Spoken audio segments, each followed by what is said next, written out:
उस रात फातिमा की आंखों से नींद गायब थी। उसने अपनी जिंदगी का हर पहलू याद किया। कैसे उसने अकेले अपने बेटे को पाला था, कैसे वह उसकी हर ख्वाहिश पूरी करती थी। आज वही बेटा उसकी जरूरतों को अनदेखा कर रहा था। उसने महसूस किया कि उसका बेटा पूरी तरह बहू के काबू में है।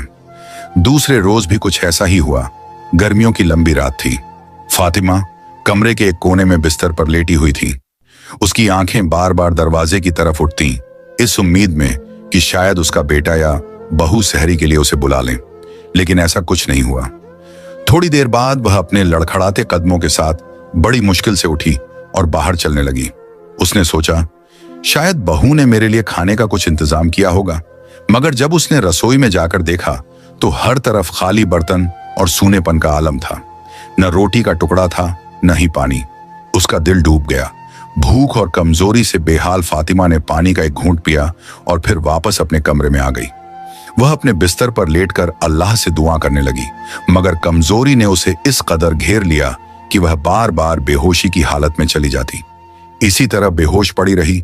अफ्तारी का वक्त हो गया, लेकिन इसे कोई देखने तक नहीं आया। तीसरे दिन जब बेहोशी से उठी तो सहरी का वक्त हो गया था, लेकिन इस बार फातिमा ने पहले ही सोच लिया था कि उसे कोई नहीं बुलाने वाला। उसने खुद अपने लिए कुछ बनाने की कोशिश की। वह उठकर रसोई में गई, मगर यह देख उसका दिल और टूट गया कि घर में आटा भी नहीं बचा था। उसने अपने कमजोर हाथों को उठाकर दुआ की, या अल्लाह मुझे ये सब्र दे कि मैं इस हालत को बर्दाश्त कर सकूं। दिन भर वह अपने कमरे में भूखी प्यासी पड़ी रही। उसका बेटा जो सुबह घर लौटा था, अपनी मां की हालत देखने तक नहीं आया। शाम को जब रोजा खुला तो घर में बहू और बेटे ने अपना अफ्तार किया, मगर फातिमा के कमरे में एक घूंट पानी लेकर भी कोई नहीं गया। चौथा दिन आया।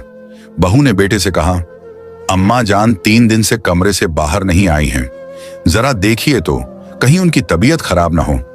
बेटे को यह सुनकर अच्छा लगा कि उसकी बीवी मां का ख्याल कर रही है। वह खुश होकर अपनी मां के कमरे में गया। अम्मी उठ जाइए, कुछ खा लीजिए। देखिए, मेरी बीवी ने मुझे आपके पास भेजा है, उसने कहा। लेकिन जब उसने अपनी मां को हिलाने की कोशिश की तो फातिमा के जिस्म में कोई हरकत नहीं थी। उसकी सांसें थम चुकी थीं। बेटे ने आवाज लगाई, अम्मी अम्मी, लेकिन कमरे में सिर्फ सन्नाटा गूंज रहा था। उसने घबराकर अपनी बीवी को बुलाया। दोनों के चेहरे पर घबराहट थी, लेकिन बहू के दिल में एक अजीब सा सुकून था। उसने मन ही मन सोचा, चलो अच्छा हुआ, अब इस बुढ़िया से पीछा छूट गया। हर वक्त नसीहतें देती रहती थी, लेकिन बहू ने अपने चेहरे पर झूठी चिंता की लकीरें खींच ली और आंसू बहाने का नाटक करते हुए कहा, अम्मा जान, आप इतनी खामोशी से हमें छोड़कर चली गईं।